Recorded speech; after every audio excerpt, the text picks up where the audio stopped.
माजी न्यायमूर्ती चांदीवाल यांनी केलेला खुलासा, मुलाखत आणि आलेल्या बातम्या आता हे पूर्ण स्पष्ट करतंय की महाविकास आघाडी ही भ्रष्टाचारामध्ये संपूर्णतः बुडालेली होती।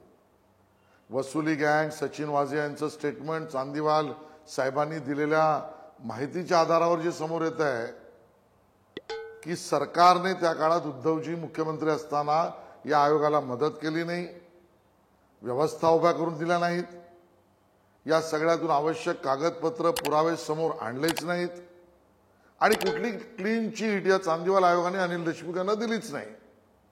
मग ही कल्पोकल्पित जी क्लीन चिट ही आली कुठून? उद्धवजी या चांदीवाल आयोगाला मदत का नाही केलीत? पवार साहेब अनिल देशमुख यांना क्लीन चिट दिल्याचं नाटक हे का निर्माण केलं गेलं? याचा रिपोर्ट चांदीवाल आयोगाचा का दाबून ठेवला? यामध्ये देवेंद्र फडणवीस आणि भारतीय जनता पक्षाच्या नेत्यांना गुंतवण्याचा कट का रचला गेला?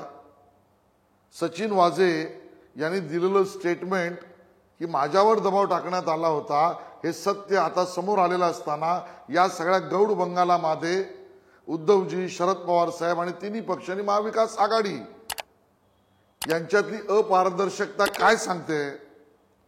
आणि म्हणून या सगळ्याची सीबीआय चौकशी होणं आवश्यक आहे। या सीबीआय चौकशीमध्ये याची उत्तरं येणं अपेक्षित आहे आणि यातून सगळा आपल्या महाराष्ट्र राज्याच्या निर्मितीनंतरचा सगळ्यात मोठा भ्रष्टाचारी घोटाळा हा त्यातला झालाय आणि तो आपल्या तपास यंत्रणांना घेऊन झालाय।